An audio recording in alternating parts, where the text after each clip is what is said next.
یہ جو آپ نے بات کہی ہے کہ پوری امت مسلمہ اس وقت سوئی بھی ہے اور غزہ لہو لہان ہے اور کربلا ثانی ہو گیا ہے، اور مسلم اقوام اور ان کے یہ جو لیڈر ہیں ان کی افواج یہ کیوں آگے بڑھ کے اس کا دفاع نہیں کرتی، اس بارے میں ہم لوگ کیوں بات نہیں کر رہے، اور کتنی بے حسی ہے اور کتنی کربناک اور المناک صورتحال ہے۔ تو میرے بھائی، یہ جو اس وقت یہ صورتحال پیدا ہوئی ہے، جن لوگوں نے یہ صورتحال پیدا کی، کیا انہوں نے یہ صورتحال پیدا کرنے سے پہلے مسلم امہ سے مشورہ کیا تھا؟ یعنی حماس نے جس وقت یہ حملہ کیا ہے اسرائیل کے اوپر، تو اس سے پہلے انہوں نے یہ کہا تھا کہ وہ اسی کا اجلاس بلائیں، ہم اپنا یہاں پر مشورہ کرنا چاہتے ہیں، ان کو بتانا چاہتے ہیں کہ ہمارے پاس اتنی طاقت ہے، قوت ہے، قدرت ہے، صلاحیت ہے کہ ہم ایک ملک پر حملہ کر کے اس کو تہوبالا کر دیں گے۔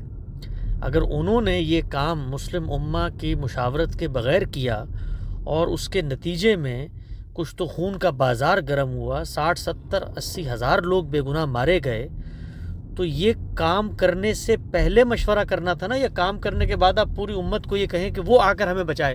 یعنی ہم تو خودکشی کرنے جا رہے ہیں، ہم تو بغیر تیاری کے حملہ آور ہونے جا رہے ہیں، ہمیں پتہ ہے ہماری حیثیت کیا ہے، اس کے نتیجے میں ہمارے ساتھ کیا ہوگا، ہم ایک آگ لگا رہے ہیں، پوری امت مسلمہ ہم سے آ کر مدد کا، تائید کا، نصرت کا وعدہ کرے، اس لیے کہ ہم نے یہ فیصلہ کر لیا۔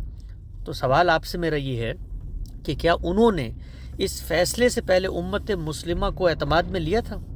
اچھا، جس امت مسلمہ سے اس وقت آپ تقاضا کر رہے ہیں وہ امت مسلمہ اٹھے اور اٹھ کر ان ملکوں پر حملہ آور ہو جائے، تو آپ کے خیال میں وہ امت مسلمہ اتنی بیوقوف ہے، اتنی احمق ہے کہ ان کو اپنی حیثیت کا، اپنی قدرت کا، اپنی طاقت کا، اپنی صلاحیت کا اندازہ نہیں ہے؟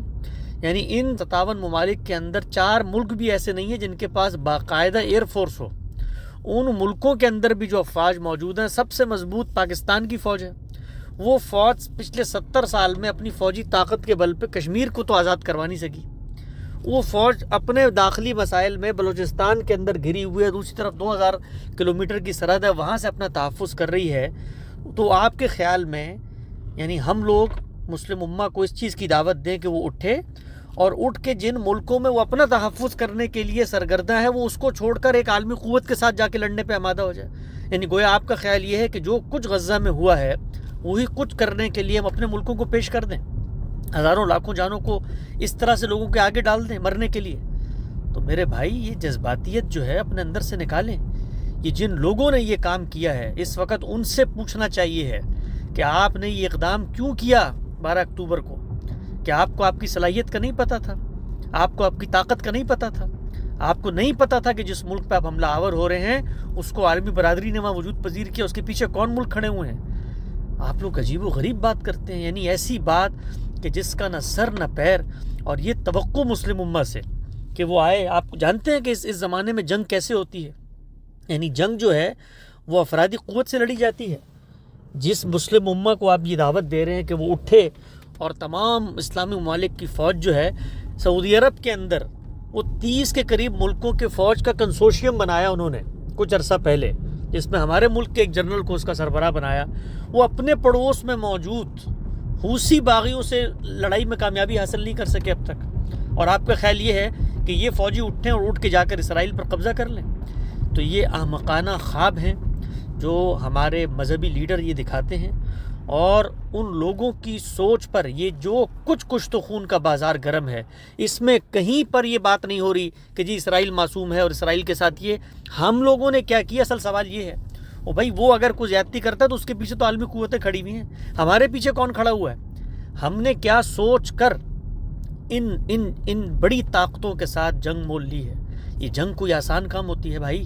ہمارے ملک کے اندر جو فوج موجود ہے یہ آج اپنے پڑوسیوں سے جنگ کا فیصلہ کر لے تو 17 دن کا ہمارے پاس ایندھن نہیں ہوتا۔ اور آپ کا خیال یہ ہے کہ ہم لوگ اپنی قوم کو اور اپنی فوج کو اور اپنے لوگوں کو جذباتی کریں؟ یہ جذباتیت اور یہ خواب مذہبی لوگ دیکھ سکتے ہیں جو حقیقت سے بالکل ناشنا ہوتے ہیں۔ یہی مذہبی قیادت تھی نا آج سے کچھ عرصہ پہلے اسلام آباد میں کھڑے ہو کر کہہ رہی تھی ہم جنگ بندی کی مخالفت کرتے ہیں، جنگ بندی نہیں ہونی چاہیے، یہی کہہ رہی تھی۔ کیوں؟ کیونکہ جی یہ تو وقت جہاد ہے۔ تو بھائی، اگر خودکشی کرنی تھی تو اس میں رونے کی اب کیا بات ہے؟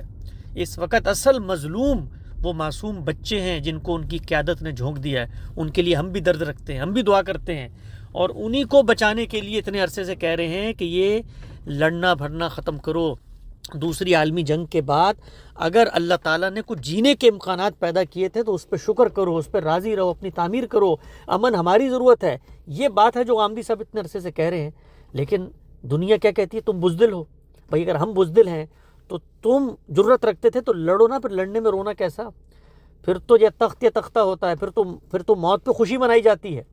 تو اگر بچوں کو مروانا اور اس طریقے سے اپنے آپ کو پیش کرنا ہلاکت کے لیے یہ تقاضا تھا، تو اس تقاضے کے جو خمیازہ ہے اس کو بھگتنے کے لیے بھی ہمیں تیار ہونا چاہیے۔